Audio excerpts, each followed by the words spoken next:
selamat datang di podcast Ambiar. Jadi di sini adalah podcast di mana kita akan mengundang perempuan-perempuan muda yang mempunyai bisnis pada usia muda, memulai bisnis di usia muda, dan bagaimana mereka untuk memasarkan strategi bisnis di era masa kini. Jadi saya sebagai host Atifa, dan di sini saya akan berbincang dengan gestar kita nih, namanya Dara. Salam kenal semuanya. Salam kenal juga Atifa. Salam kenal juga Dara. Terima kasih udah nyaut sampai sini ya podcastnya. Bener, seneng banget sih bisa diundang ke podcast Ambiar ini. Yeay. Aku tuh beberapa kali nontonin dan emang familiar gitu sama channel ini. Wih, udah sering banget nih. Udah sering sih. Wah, Udah sering. terima kasih banyak ya. Oke, kita bakalan mulai ya ke pembahasan gimana sih menurut kamu tentang industri pemasaran di era abad 21 sekarang. Oh, oke. Industri pemasaran ini sebenarnya nggak bisa lepas gitu ya dari digitalisasi. Kita kan udah jelas banget ya bahwa kita tuh emang harus ekspansi. Oke. Gitu. Indonesia ya udah kita nggak bisa main di dalam terus gitu.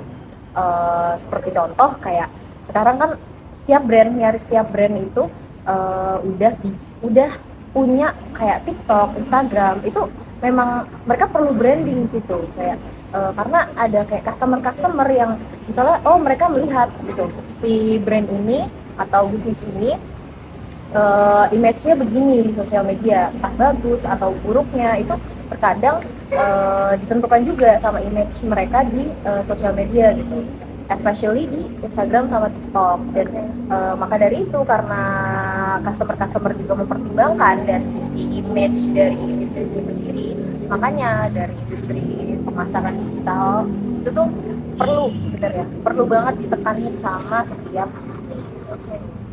Ya benar banget Dar, karena menurut aku sendiri sekarang itu bukan hanya soal bagaimana mereka membuat iklan yang besar, tapi bagaimana mereka itu memperkuat dengan komunitas tersebut, kayak gimana mereka tuh memberikan diskon kepada pelanggan setia agar mereka tuh terus-menerus membeli produk apa yang mereka jualkan seperti The Body Shop, Scarlett, Skintific, dan lain-lain kan. Setuju.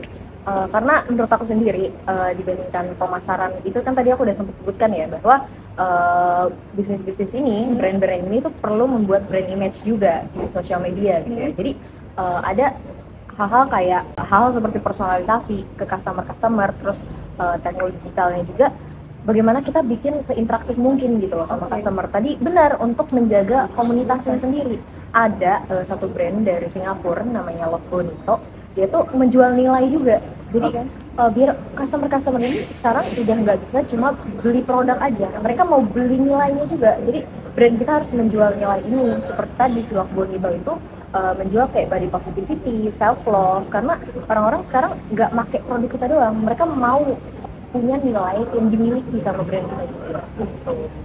Oke, kita bakal lanjut nih, bagaimana sih menurut kamu seberapa pentingnya perencanaan pemasaran bagi para perempuan yang ingin memulai bisnisnya? Oke, buat bisnis sendiri kayak strategi pemasaran atau perencanaan pemasaran ini nih kayak peta gitu, guideline. Jadi bisnis kita nggak boleh kehilangan arah kan. Lebih baik kita udah punya blueprintnya terus, kita udah punya mapnya gitu. Jadi biar kita nggak kesasar, biar kita nggak buang-buang waktu juga dalam menjalankan bisnis ini gitu. Itu pentingnya dari punya strategi pemasaran.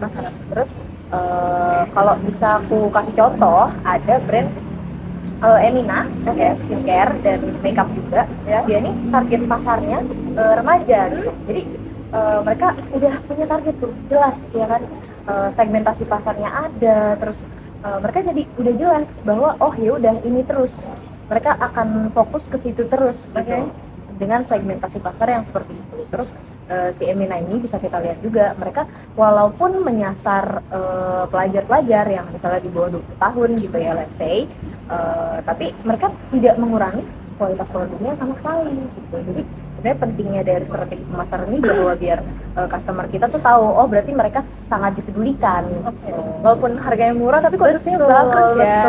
Berarti cocok banget buat remaja-remaja yang di luar sana. Berarti tuh kita tuh gak bisa yang langsung ngegas kayak bikin suatu produk yang kita tuh nggak tahu siapa target pasarnya, ya nggak sih? Karena kan kalau misalnya kita udah punya target pasar itu sendiri, pasti bakal bikin produk itu tuh sukses. Betul. Dan sedangkan kalau misalnya kita nggak punya target pasar, berarti itu belum bisa menyampaikan apa yang kita akan sampaikan dalam produk itu tersebut, ya nggak sih? Betul, balik lagi tadi karena sebuah brand itu punya nilai ya yang pengen mereka bawa dalam branding mereka tersebut. Kayak di strategi pemasaran ini sebenarnya memang harus fleksibel gitu ya. kayak harus ada evaluasinya. Jadi walaupun dia blueprint, ya udah itu tuh blueprint, kita masih harus menyesuaikan lagi. Tadi misalnya Emina, mereka bikin campaign A B C D, ternyata yang jalan cuma A B, ya udah itu yang berarti yang harus dilanjutkan itu aja. Gitu. Secara objektif kita harus mulai itu secara objektif, karena kalau misalnya kan biasanya dari brand-brand tuh pemasaran tuh banyak ya, mulai dari sosial media, terus bisa hire influencer atau bahkan kayak buka booth gitu ya di sekolah-sekolah, bener kan ya? Kayak event-event sekolah gitu Betul, ya. suka masuk gitu sebagai sponsor. Nah, benar kayak itu harus selaras terus kan. Terus misalnya oh ya udah kalau jadi sponsor ini kurang ngasih dampak, berarti oh diminimalisir. Kita banyakin pakai influencer. Ternyata dampak dari influencer ini lebih banyak gitu. Jadi walaupun si strategi pemasaran ini menjadi blueprint, kayak kita nggak bisa ngegas, oh ya udah gini terus, A terus caranya. Kita oh ya boleh sedikit-sedikit belok ke cara B, belok dikit-dikit saja. Iya, Pokoknya betul. harus sesuai lah dengan betul. Kita bakal lanjut nih tentang pembahasan pemasaran global yang dikombinasikan dengan prinsip keberlanjutan dengan brand yang dekat dengan perempuan. Apa aja? Setahu aku sih ya, kalau sebenarnya kan kita balik lagi ya, suatu brand itu nggak bisa cuma menjual nama atau menjual produknya. Mereka udah harus menjual nilai gitu ya. Jadi tadi untuk hal keberlanjutan ada beberapa brand yang emang aku tahu bahwa mereka ini mengutamakan tadi kayak green environment gitu. Jadi si brand-brand ini bakal apa ya, mereka punya nilai bahwa kayak peduli lingkungan itu tuh bisa diwujudkan dimanapun. Contohnya ada brand fashion namanya Sejauh Mata Memandang.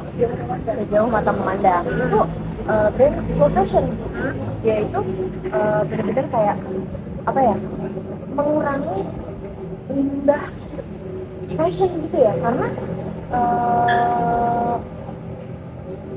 nanti dikatakan lupa.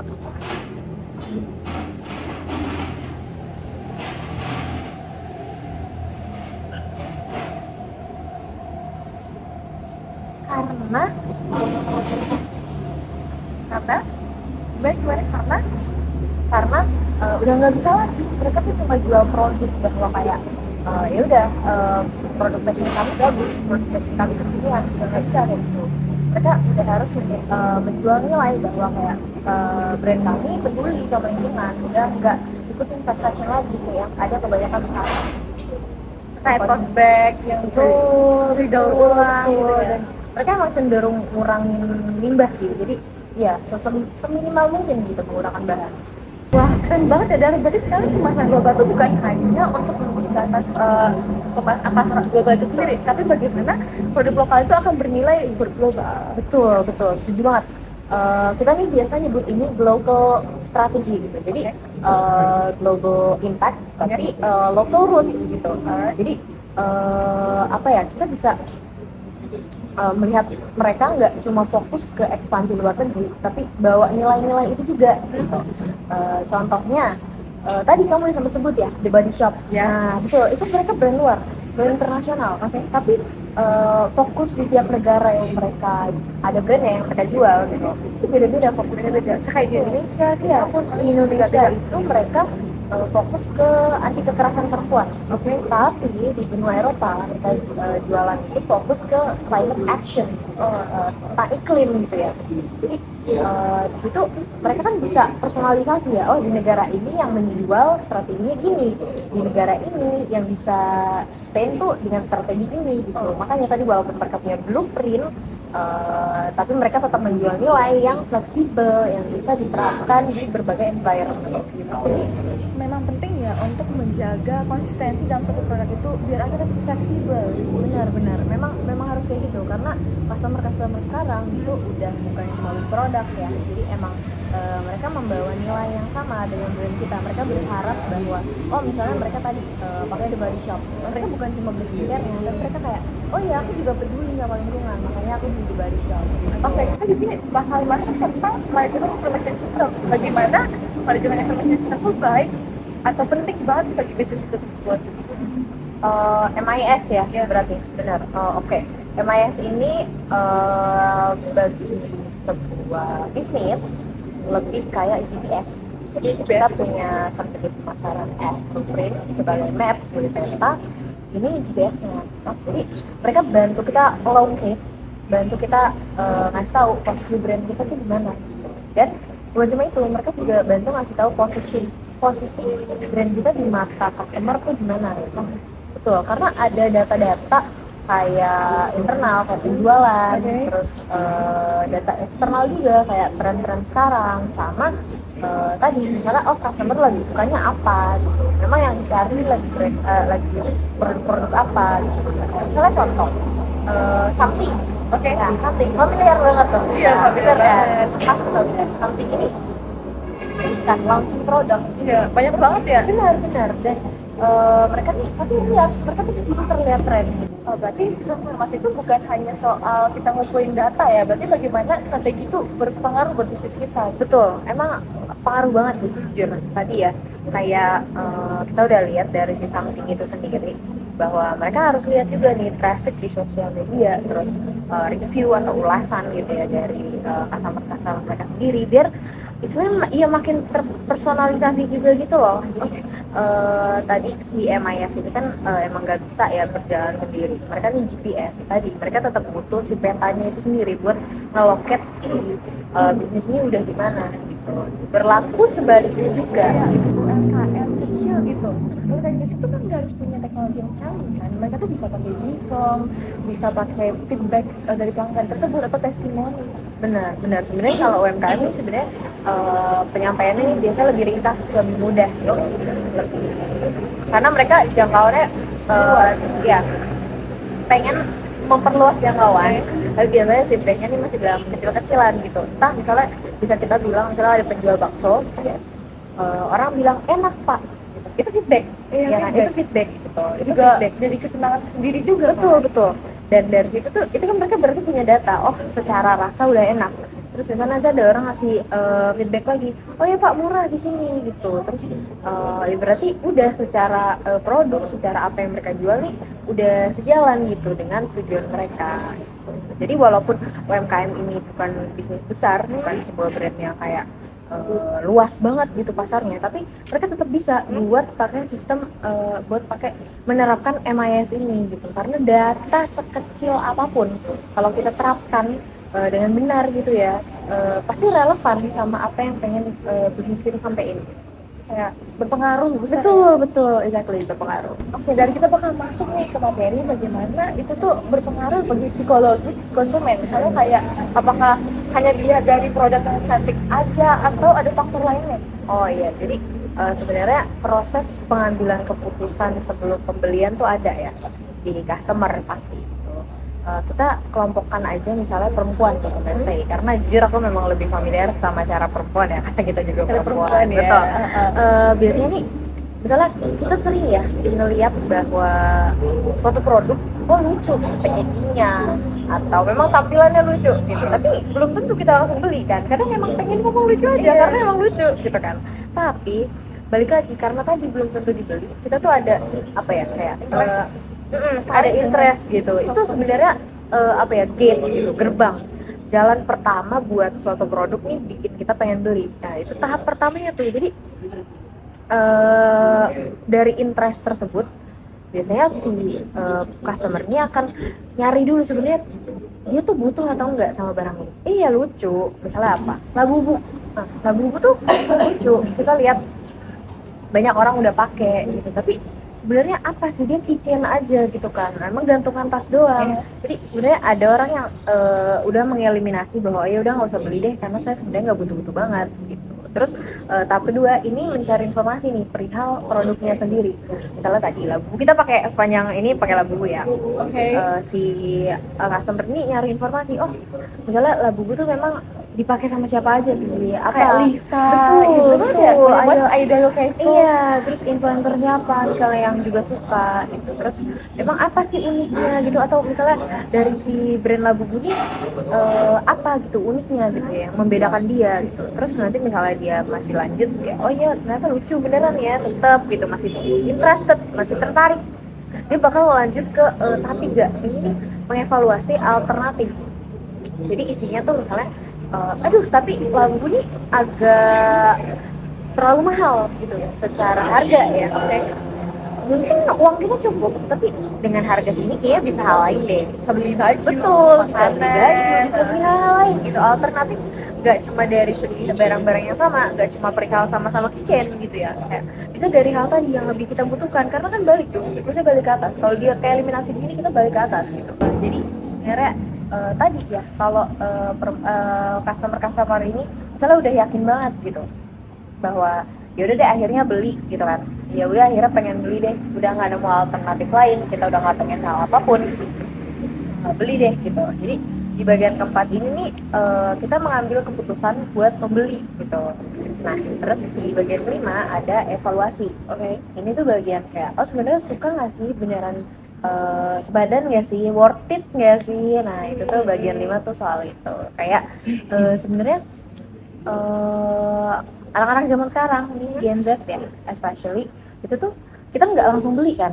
Misalnya lihat di Shopee, kita lihat dulu, oh lucu bajunya, tapi harganya berapa, terus kita masih perlu lihat juga sebenarnya kita butuh atau enggak. Terus kalaupun misalnya oh iya butuh, kita lihat review dong, bener kan, kita lihat review, oh orang-orang bilangnya gini, ulasannya gini, ratingnya segini.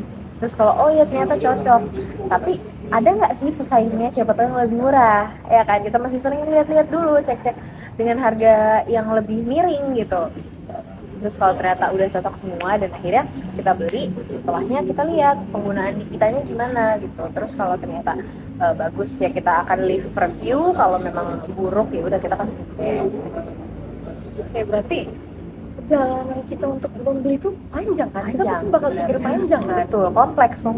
Halo semuanya, jadi kita ganti tempat ya, karena Ya kemarin aku sempat ada kebutuhan teman-teman, sempat ada agenda yang mendesak, jadi emang maaf banget ya kita nggak jadi apa-apa. perlu ganti tempat tapi thank you gitu. banget udah meluangkan waktunya kembali ya. Sama-sama, Oke. semoga teman-teman juga berkenan ya untuk aku melanjutkan. Oke, kita bakal lanjut nih, kita bakal bahas tentang STP, Boleh. segmenting, targeting, positioning. Betul. Nah itu tuh tulang punggung dari marketing manajemen ini kan. Nah bagaimana menurut kamu sendiri tuh dari itu kan tadi sebagai tulang punggung dari suatu brand, bagaimana tuh brand itu menyasar semua perempuan-perempuan tuh agar tertarik dengan brand tersebut, gimana? Oke, kalau STP ini sebenarnya esensial banget gitu ya buat setiap brand, buat setiap jenis bisnis bahkan gitu. Karena tadi misalnya dari bagian segmenting, kita harus punya pasar yang jelas dulu. Itu udah literally basicnya gitu, udah mendasar banget. Kayak tadi kita sempat bahas Emina juga kan kemarin. Yeah. Itu benar. Kita pakai contohnya Emina lagi. Dia nih udah jelas-jelas dari awal, oh mau menargetkan remaja gitu, anak-anak cewek muda. Jadi kayak ya udah mereka cara kampanyenya dan lain-lainnya sesuai itu kan. Terus kayak positioning dan memang targetingnya juga karena udah jelas. Jadi mereka enak untuk menjalankan sisa marketingnya, untuk menjalankan pemasarannya tuh udah ada tadi blueprint gitu. Oke. Makanya esensial kayak kamu bilang tulang punggung. Dan kalau boleh aku tambahin, positioning itu bukan cuma soal tulang punggung aja, tapi bagaimana brand tuh diingat oleh semua customer ya nggak sih? Kayak Emina itu berarti bukan hanya anak remaja, bukan hanya orang dewasa aja kan yang harus glow up, tapi mereka yang masih muda pun bisa pakai brand-brand yang memang sesuai dengan kantong pelajar. ya nggak sih? Setuju. Kayak kita sempat bahas juga kan bahwa memang pasar dari skincare atau makeup itu kan crowded banget ya, padat gitu, penuh. Orang-orang minta A, minta B, minta C, terus trennya juga berubah terus gitu, dramatis. Jadi si Emina ini pinter, aku merasa mereka pinter karena fokus terus di remaja. Mereka yang baru belajar, mereka yang nyari yang affordable, udah tahu bahwa oh ada Emina, kualitasnya bagus tapi harganya murah gitu kan.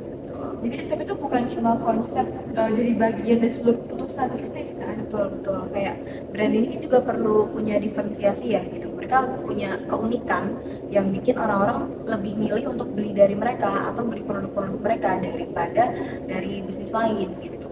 Oke, kita bakal masuk nih ke materi terakhir kita, yaitu manajemen produk. Manajemen produk tuh buat gimana ya cara owner-owner perempuan yang akan memulai bisnis gitu loh, kayak bagaimana cara mereka tuh mengelola agar produk mereka tuh tetap relevan di masa depan benar-benar kapanpun. iya. Betul.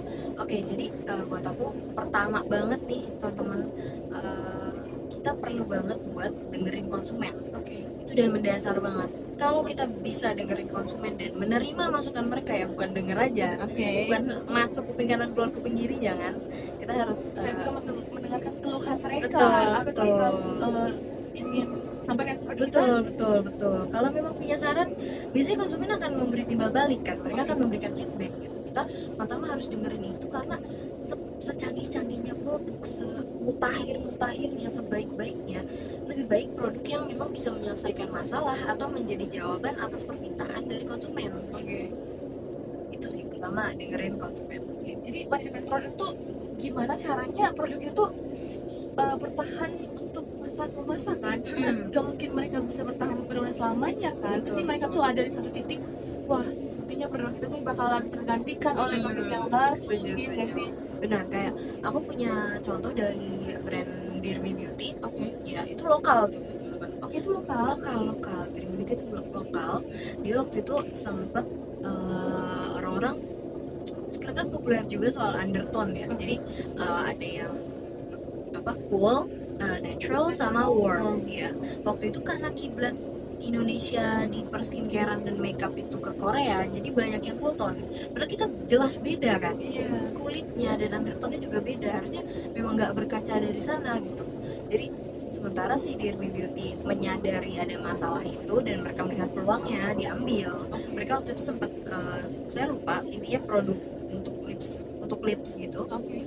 Mereka hadirkan launching shade yang cocok sama natural dan warm tone, yang orang Indonesia cocok. Rata-rata orang Indonesia warna undertone itu. Iya betul, jangan kayak kita kalau terlalu fokus untuk kayak maksudnya oh ya udah ikutin yang lagi tren.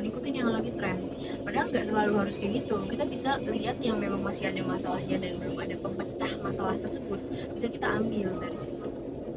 Untuk produk kita juga sustain, karena kan tadi dia jatuhnya bikin formula baru kan, dia Oke. cari shade baru gitu. Thank you banget ya, karena banyak banget kan yang kita pelajari dari Dara, karena Dara tuh punya pengetahuan yang luas soal marketing manajemen ini gitu. Thank you so much juga. Terima kasih juga teman-teman. Berbagi Terima semua kasih cerita. Di podcast Ambiar selanjutnya kita bakalan ketemu lagi ya di next selanjutnya, episode selanjutnya. Bye bye.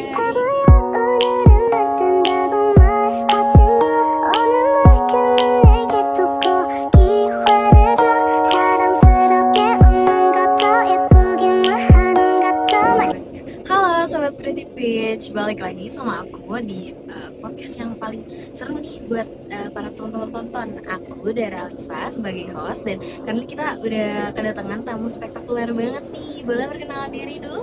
Halo semuanya, listener semuanya, perkenalkan nama aku Atifa. Jadi tuh seru banget nih kita bisa balik ke masa kedua ya. Betul. Kita bakal bahas tentang 7 materi pokok atau bagaimana cara perempuan-perempuan di Indonesia buat menyosong UMKM atau memulai bisnis. Betul, buat para perempuan-perempuan ini mulai bisnis gitu. Oke, langsung aja kali ya. Boleh kita mulai nih pembicaraannya, kayak teman-teman juga udah nggak sabar banget gitu. Boleh. Kita mulai dari pembahasan soal gimana sih menurut Atifa sendiri yang paling kamu rasain sebagai perubahan besar di dunia pemasaran nih di zaman-zaman sekarang. Karena sekarang tuh ada dua yang mewakili perubahan itu tersebut, yaitu ada percepatan sama partisipasi ya. Jadi kalau dulu tuh brand yang mengontrol semua itu kan memang kayak semua menciptakan semua komunikasi gitu kan. Tapi kalau sekarang tuh dengan adanya aplikasi TikTok, Instagram, misalnya brand kecil atau yang brand yang baru memulai bisnis itu bisa viral benar-benar dalam semalaman, booming.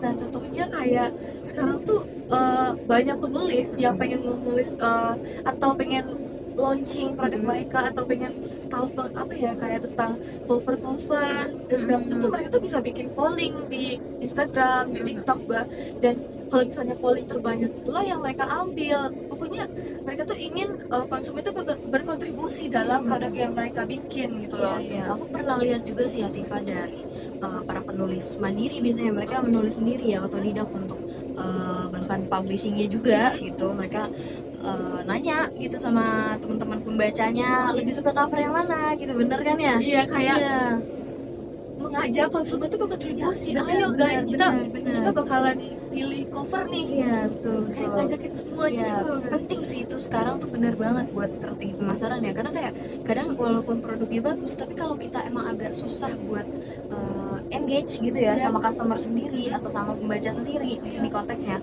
susah, dan kita emang harus ngundang mereka buat bantu bangun brand kita ya. Iya, apalagi tuh sekarang buat brand-brand yang menyasar perempuan itu tuh bukan cuma sekedar kayak oh lucu banget ya packagingnya, tapi bagaimana fungsi dari produk itu bikin kita tuh kayak oh kita nyaman nih pakai produk Bener ini. banget sih, setuju banget bahwa kayak kita udah nggak bisa beli barang-barang cuma berdasarkan kayak lucu aja. Iya, Gitu. Kita kayak packaging estetik iya, nih gitu. udah susah sekarang orang-orang emang jujur aku akui customer itu lebih pinter juga, karena ya udahlah kita udah mudah banget untuk konsumsi informasi Iya, gitu ya, kita benar. udah bisa nyari-nyari. Oke, dari hal itu aku mau nanya sedikit perihal kayak ada nggak sih tips untuk para pebisnis baru atau ya pokoknya teman-teman penonton sekalian yang kiranya mau punya brand buat nyusun perencanaan pemasaran nih biar kayak nggak poleng sana. Oke. Jadi kalau dari aku sendiri itu ada 3 hal. Yang pertama, kenali audiens, pahami pasar, dan tentukan positioning kita. Saya kayak aku tuh percaya bahwa setiap kali brand itu pasti kita tuh akan ada lorong memulai bisnis kita itu sendiri gitu. Contohnya kayak brand luar ya guys. Kita bakal ambil brand Korea nih. Itu ini loh, Baron Bliss. Oh ya, BNB BNB, betul, iya. betul. Familiar teman-teman. Pasti kalian kan pada tahu gak sih brand-brand yang benar-benar di Korea tuh terkenal dengan cool tone dan kayak Aegyo make up gitu ya. Yang lucu-lucu itu Iya. ya, betul. Nah, kalau misalnya pasar mereka tuh pengen menyesuaikan bagaimana itu bisa masuk ke Indonesia gitu. Sedangkan kalau Indonesia itu rata-rata kita tuh warm tone atau natural undertone, dan bagaimana kita tuh makeup biasanya bisa pakai makeup bold atau segala macam kan. Nah, mereka tuh mengeluarkan cushion yang kayak ada warm tone, dan mereka tuh ngeluarin lip tint atau lip matte itu tuh sesuai dengan undertone kita. Dan bagaimana tuh orang-orang Indonesia kan pada suka Korea ya guys, apalagi Betul, zaman-zaman sekarang tuh Betul. musim-musim kayak wah gue pengen banget nih, gue pengen banget makeup gue tuh Samaan sama idol iya, A. walaupun undertone gue beda tapi gue tuh bisa Kasih look yang sama iya, look gitu. yang sama. Misalnya kayak banyak tuh kayak influencer beauty kayak oke guys, kita bakal bikin makeup Korea tapi dengan Korea undertone ya. yang beda. Betul. Dan itu keren banget guys, Keren untuk banget, bisa benar-benar. menyesuaikan pasar dari Indonesia tersebut gitu. Iya benar, setuju sih, kayak mereka tuh jatuhnya konsisten ya si BNB nih, walaupun kita tahu bahwa mereka adalah produk Korea, tapi justru itu kita tahu dari kualitasnya bagus, tapi mereka tetap mempersonalisasi bahwa mereka beradaptasi juga dengan emang yang orang Indonesia pakai dan orang Indonesia mau gitu. Kayak emang harus jalan bareng sih aku rasa ya, dari value si brand itu sama memang target pasar mereka. Iya betul. Jadi bagaimana strategi dari BNB itu bertumbuh dengan sehat ini? Karena Indonesia itu adalah negara tropis. Karena kalau di Korea kan kita ada salju segala macam. Kan Betul. kalau kita apa? Enggak. Cuma ada 3 iklim doang ya. betul. Jadi undertone kita pasti berbeda-beda dan gitu. Setuju banget sih, kayak suatu brand juga nggak bisa punya produknya asal viral doang. Iya. Udah nggak bisa tuh kayak gitu. Nggak bisa. Jadi itu kayak bagaimana strategi brand itu tuh bakalan berkembang dengan sehat di Indonesia itu sendiri Kayak kan? bener banget sih, sebuah bisnis itu harus berkembang secara sehat ya, nggak bisa kayak semalam aja gitu. Oke, dari hal ini nih aku mau ngomongin sedikit soal nilai ya, nilai dari suatu brand. Tadi kan kita udah bilang ya bahwa suatu brand itu nggak bisa emang cuma jualan produk bagus, tapi mereka harus ada sesuatu yang mereka mau sampein Iya, gitu ke benar, para benar. customer. Buat dari kamu sendiri ya Tifa, ada nggak sih brand lokal, contohin aja satu gitu, yang udah goes global, yang udah ekspansi, tapi tetap mereka menjaga nilai banget nih, khususnya di bidang lingkungan. Oke, bisa banget. Bisa banget. Adalah kunci itu kayak brand yang kalau kamu tahu brand Sukacita. Oh, Brand Sukacita itu adalah memadukan slow fashion dengan aktivisme sosial. Bagaimana lingkungannya tuh mereka tuh membawa masyarakat desa buat berkontribusi dengan produk mereka tersebut. Bagaimana saat dia tuh masuk ke pasar global, bukan cuman kita harus ikuti tren global, tapi kita tuh menunjukkan wah ini tuh produk kita tuh beda loh, Indonesia banget nih. Kayak bagaimana mereka tuh menjawab kalau brand tuh bukan cuman sekedar gimana mereka tuh peduli terhadap aktivisme sosial dan benar. memadukan orang-orang desa tuh bisa loh Iya, buat betul. berkontribusi dalam dunia pasar global gitu loh. Si keberlanjutan ini bisa jadi identitas dari sebuah brand, udah bukan jadi penghambat gitu loh untuk Iya, mereka benar. ekspansi global ya, kayak malah jatuhnya jadi keunggulan gak sih? Iya benar, karena sekarang tuh mereka tuh bukan cuma sekedar oh ini lucu banget nih packagingnya Betul, segala betul. macam, tapi bagaimana asal usul dari brand itu, kayak gimana sih cara mereka tuh kayak sharing ke teman-teman atau ke customer kayak oh jadi gini lah proses brand kita dibikin kayak gimana sih mereka tuh peduli terhadap lingkungan dan aktivis sosial lainnya gitu. Sih, setuju banget kayak tadi ya, si keberlanjutan itu udah bukan jadi beban lagi. Iya, benar kan? banget. Terus kita masuk sedikit ke ranah data nih. Karena Oke. tadi buat kita nyari tahu orang-orang udah sekarang pedulinya pada nilai apa sih selain Iya. dari estetika, kelucu-lucuan itu, Iya, mereka benar sekarang banget. nyari apa gitu. Jadi menurut Alifa sendiri nih, seberapa penting sih sebenarnya sistem informasi pemasaran nih buat bisnis zaman sekarang, khususnya buat teman-teman? Kalau menurut aku sendiri guys, kayak manajemen information system itu adalah nyawa kedua dari marketing itu sendiri gitu loh. Oke. Bagaimana mereka tuh membantu apa ya, MAS tuh membantu brand tersebut tuh kayak punya power di suatu negara, atau bagaimana mereka tuh memberikan introduction buat ke customer tuh gini loh. Brand image mereka Iya. sendiri gitu ya. Contohnya kita ambil Barendes tadi guys. Jadi Barendes itu kan ada produk lokal dari Korea yang emang masuk ke Indonesia melalui mengikuti pasar Indonesia. Dan bagaimana mereka tuh mengendorse banyak beauty influencer. Misalnya contoh sekarang tuh mereka punya produk Mochi Blush. Tahu nggak sih Mochi Blush? Tuh, aduh, Iya. itu laris di mana-mana, sold out. Bener banget. Dan bener-bener. bagaimana tuh mereka tuh punya brand yang beda dari yang lain. Misalnya kayak orang-orang punya blush on yang ya udah itu tuh kayak bentukan powder atau bentukan ya cuman yang liquid ya. iya itu kan udah pada umumnya Iya, banget, betul, udah banyak banget udah yang banyak, punya. betul, Nah betul. mereka tuh bikin Mochi Blush guys yang benar-benar teksturnya Tinggal tuh gitu, kayak mochi. iya, benar, lucu itu, Kalian tahu kan bagus, guys? bagus. Nah itu tuh mereka tuh punya keluarin ada 3 shade dan benar-benar laris di mana-mana karena banyak beauty influencer yang bilang kayak ini bagus guys, tahan teksturnya lama, enak. long lasting banget, dan Betul. mereka tuh langsung approve dari produk brand tersebut. Jadi bagaimana mereka tuh punya power kasih tahu ke orang-orang atau customer Indonesia kalau ini tuh bagus guys buat panas-panasan di Indonesia, benar-benar wah super panas banget Iya, ya, betul, apalagi betul, khususnya Jakarta kan. Jadi mereka tuh punya produk yang benar-benar long lasting, Iya. yang bikin kita tuh tetap on point banget di panas-panasnya Indonesia gitu, atau hujan pun tetap Gak geser tahan. ya. Iya, Betul, banget betul. guys. Bener, jadi dari MIS ini kita bisa ngumpulin data-data atau informasi-informasi dari apa-apa aja gitu ya yang Iya. dibutuhin sama customer sekarang. Karena ya kalau kita memang launching produk yang itu lagi, yang atau ya udah banyak di pasaran, susah sellingnya juga Jadi gitu kayak kan, kurang menarik aja gitu. betul, betul. Dan sekarang tuh bukan kita tuh nggak perlu software yang canggih-canggih banget gitu loh. Pokoknya kita tuh punya testimoni dari pelanggan dan kita bisa punya apa ya, kita kayak nge-endorse influencer beauty Indonesia yang benar-benar kayak punya power di media Iya, sosial. betul. Dan Akhirnya itu customer juga akan Iya. bantu kita branding juga sih secara gratis. bener banget, dan itu tuh bikin orang-orang Indonesia ayo guys ini tuh Iya, benar-benar betul, bikin kita tambah cantik, atau kayak Iya. di panas-panas Indonesia tuh kita tetap Betul, on betul, point betul, gitu. betul. Bener banget kan, Betul, Dan? betul. Nggak perlu banget sih untuk software mahal-mahal Nggak perlu, guys, sekarang nggak ya. perlu. Iya kan, kayak mereka bisa lihat di e-commerce sendiri karena customer pasti riset juga kan. Iya, Kayak tanpa harus oh kita nih gini-gini, nggak Iya, perlu, kita nggak tuh usah, nggak usah ribet-ribet. tinggal nunggu testimoni dan Betul. bagaimana kita nge-endorse beauty Iya. influencer tersebut. Oh iya, benar-benar. Mereka tuh Bisa punya banget. power guys buat Benar banget. nunjukin ini viral loh, benar-benar bagus banget gitu. Ya, jadi memang informasi ini jangan kita jadikan beban gitu ya. Data-data ini jangan kayak oh memang penting banget. Penting, teman-teman, ini memang penting. Tapi kita memang harus menjadikan data-data atau informasi ini sebagai panduan. Iya, gitu benar ya. banget. Dari MIS sendiri itu kita bisa ngumpulin informasi-informasi Iya, kan. benar banget. Terus tapi kita kan di sini perlu juga ya buat ngamatin, bukan cuma kata mereka setelah beli, tapi kita harus lihat juga sebelum beli ini mereka gimana Iya, benar banget. perilaku konsumen ini gitu. Jadi kayak emangnya tipe-tipe konsumen kayak gimana sih yang Iya. bakal berpotensi buat beli produk-produk kita gitu. Ada nggak sih faktor-faktor yang Atifa tahu paling berpengaruh nih dalam keputusan customer gitu buat beli dari bisnis kita?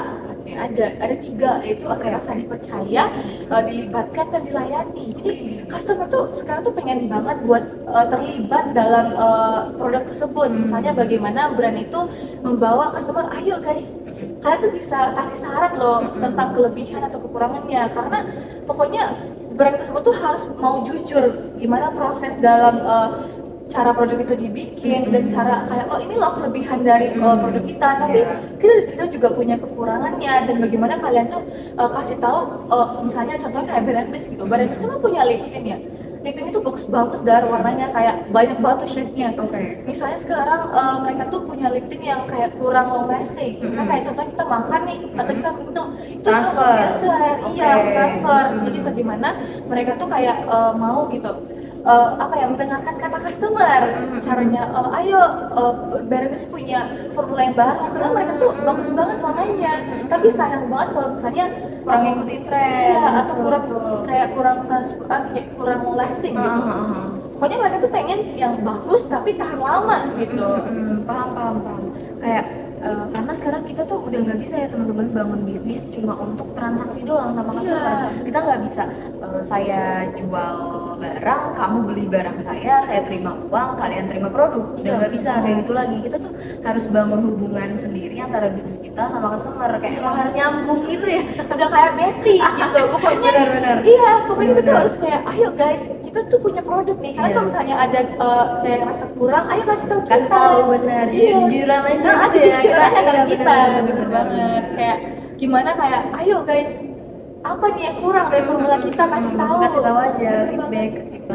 Sekarang tuh apa ya, kita kan tadi udah sempat aku bahas juga ya bahwa kita tuh udah nggak bisa transaksi doang gitu. Terus dari bagian MIS juga kita kan udah sempat dapat insight gitu ya perihal perilaku konsumen dan lain-lain gitu. Terus aku sempat dengar bahwa setiap bisnis itu penting banget buat memiliki STP, segmenting, targeting, positioning. Betul. Teman-teman juga pasti harusnya lumayan familiar lah ya sama istilah ini. Karena udah episode kedua guys. Dari episode kedua, ini tuh si STP ini nih gimana sih cara nerapinnya di brand-brand atau di bisnis-bisnis khususnya yang sekarang-sekarang gitu? Oke. STP itu harus kontekstual, kayak dia tuh segmentasi tuh bisa berdasarkan perilaku digital, lifestyle, dan bagaimana tuh dia menargetkan siapa sih pasar mereka gitu loh. Misalnya kayak contohnya tadi Brandless. Iya, karena Brandless tuh lagi booming banget sekarang. Betul, Iya kan? Jadi bagaimana tuh dia menargetkan pada Gen Z dan anak muda yang di Indonesia gitu. Bagaimana kan anak-anak muda sekarang tuh suka banget Korea loh, dan dia kamu sendiri suka banget Korea. Suka Korea nggak? Iya. Dan di situ kita ambil contoh kayak Karina Espa. Dia kan punya undertone yang cool banget kan, mentok. Iya, bener putih banget kan. Dan itu Brandless tuh pengen kalau kita tuh bisa pakai Korean makeup, tapi dengan versi undertone kita yang di Indonesia, bisa kayak netral undertone, brown undertone. Bayangin aja tuh kayak brown undertone kan biasanya cuma bisa kayak bold makeup atau Arabic makeup, orange iya. gitu ya, bener-bener. Tapi sekarang tuh kita tuh bisa loh dengan kayak hal makeup itu. Korean look, gimana tuh kayak kita tuh bisa nih kayak Karina loh, dengan lip tint yang cocok dan warna cushion ya, warna cushion yang cocok buat kita. Dan bagaimana tuh mereka tuh kayak benar-benar ngajakin kita tuh ayo guys, kalian tuh bisa loh kayak mereka, tapi dengan versi kalian sendiri gitu. Ya, jadi memang berarti segmenting, targeting, dan positioning dari tiap brand ini perlu jelas banget gitu ya. Kalau memang mereka udah nargeting ke Korea-Koreaan, maka pilihlah kayak oh ya kita mau Karina look alike gitu, atau kayak oh ya kita cari influencer juga untuk menggaungkan brand mereka yang memang paham sama Koreaan. Karena nggak mungkin kita bahas hal-hal lain gitu ya, atau kita endorse influencer yang memang nggak kurang paham. Apalagi sekarang influencer tuh banyak yang bikin ayo guys ini tutorial makeup tapi versi kita, warna undertone warna kita gitu. Kayak kan sekarang Indonesia tuh punya mata yang cantik banget, betul banget. Kita tuh nggak perlu pakai apa sih kayak kita tuh punya yang mata double lid itu ya.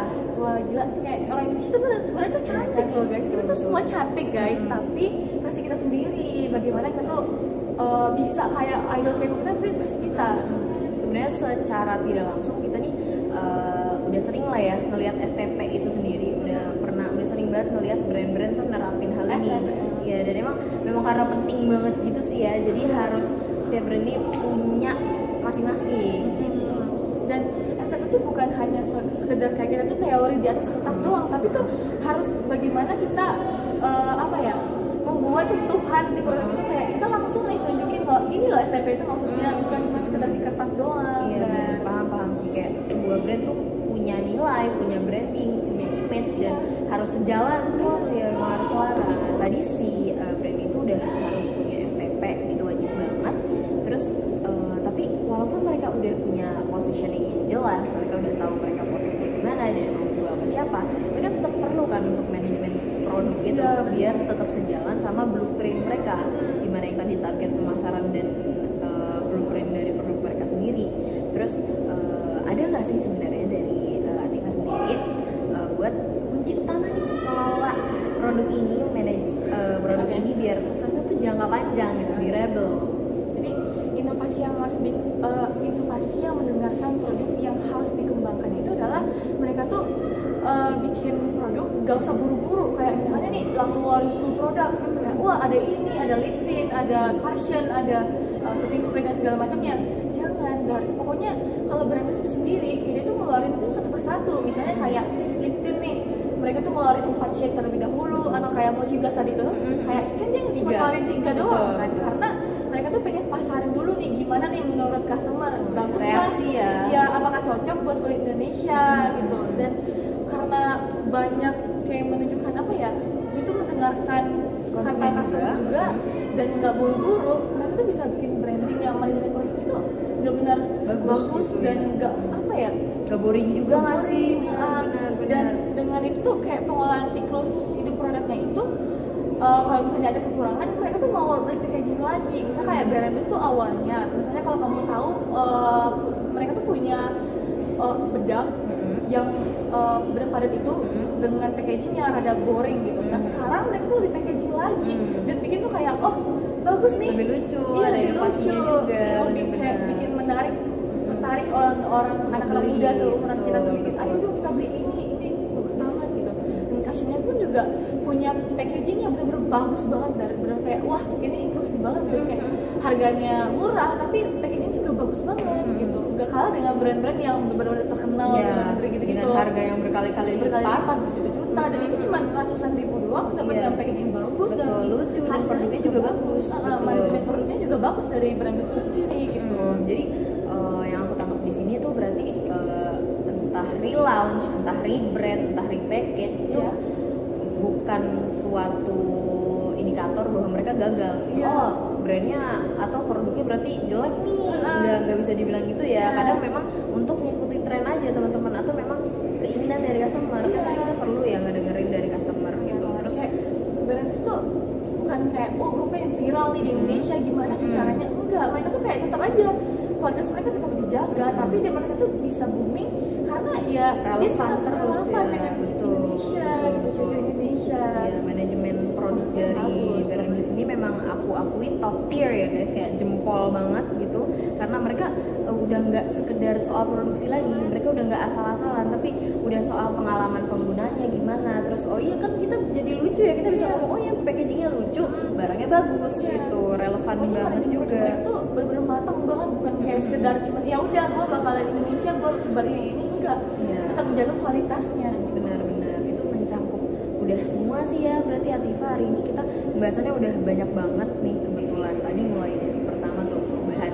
pemasaran gitu ya, yang langsung ke digital ya kan, udah sempet dikasih contoh-contoh dari brand-brand yang kita juga familiar teman-teman kayak Berendus, terus tadi sempat ada Emina juga gitu ya. Terus kita sempat bahas segmentasi pasar, positioning, CSTP tadi, terus sampai gimana cara kita kelola data lewat MIS gitu, dan macam-macam. Jadi biar teman-teman yang nonton ini juga paham dan tahu buat bangun brand itu yang baik gimana dengan ada real contohnya gitu ya. Bener ya banget. kayak langsung oh ini gue banget nih gitu, gue butuh banget nih gitu. Makasih banget loh Ativa udah jadi gitu udah ngobrol asik banget nih sama teman-teman juga.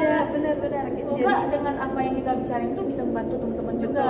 Betul. Semoga bermanfaat buat teman-teman juga yang udah setia dengerin Pretty Peach, karena kita nanti nanti bisa ngundang orang-orang lain. Iya. Mungkin kamu juga bisa kita tukeran insight lagi, bener dengan di part 3 betul di episode ketiga. Boleh teman-teman yang belum live dari sini, kita live ini dulu ya, subscribe dulu biar dapat notifikasinya. Nanti kalau udah ada episode 3 bisa langsung ditonton aja, karena ya aku pastikan banget kita mendapatkan insight buat belajar sama-sama teman-teman. Jadi dengan ini aku akhiri, terima kasih Atifa, Pretty Page out, bye bye.